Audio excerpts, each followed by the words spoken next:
This year's Nobel Peace Prize winner has been announced. It was awarded to a grassroots movement of atomic bomb survivors from Hiroshima and Nagasaki. Let's get out to London with correspondent Ollie Barrett for more. Ollie, what do we know about the winners? Well, this is a group of survivors of the atomic weapons that were dropped on Japan at the end of World War II, known as Nihon Hidankyo, and they have been working since around a decade after the end of the Second World War, moving around the world, warning people of the dangers of nuclear weapons, warning people of what they call the atrocious damage that nuclear weapons and bombs can do. They've actually been nominated for the Nobel Peace Prize many times before. Back in 2005, they actually received a special commendation from the Nobel Committee. This news has been welcomed in Japan. The country's new Prime Minister calls it extremely meaningful.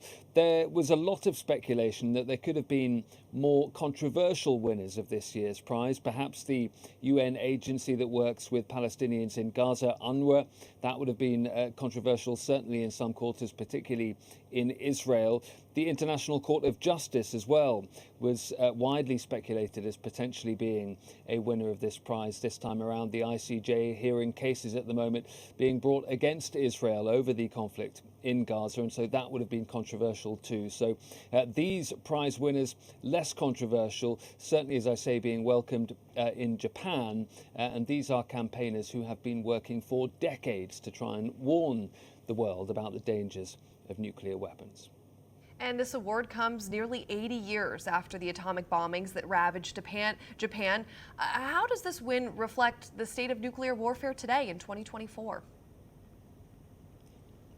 Well, the Nobel Committee directly addresses that. It says that this group has greatly contributed to the establishment of what it calls the nuclear taboo, but it says that that taboo is now in 2024 under pressure, clearly with a view to conflicts in Ukraine and the Middle East, which have the potential for devastating nuclear components, and that has been warned about by experts for some time. The Nobel Committee decided that given that, this was the right time to make this award. We've been hearing from the co-founder of the group, who's called Toshiyuki Mimaki.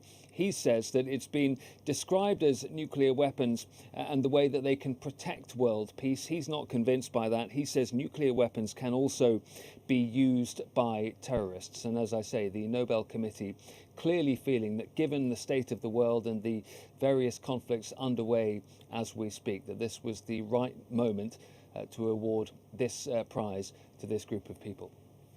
Correspondent Ollie Barrett live for us in London. Thank you so much.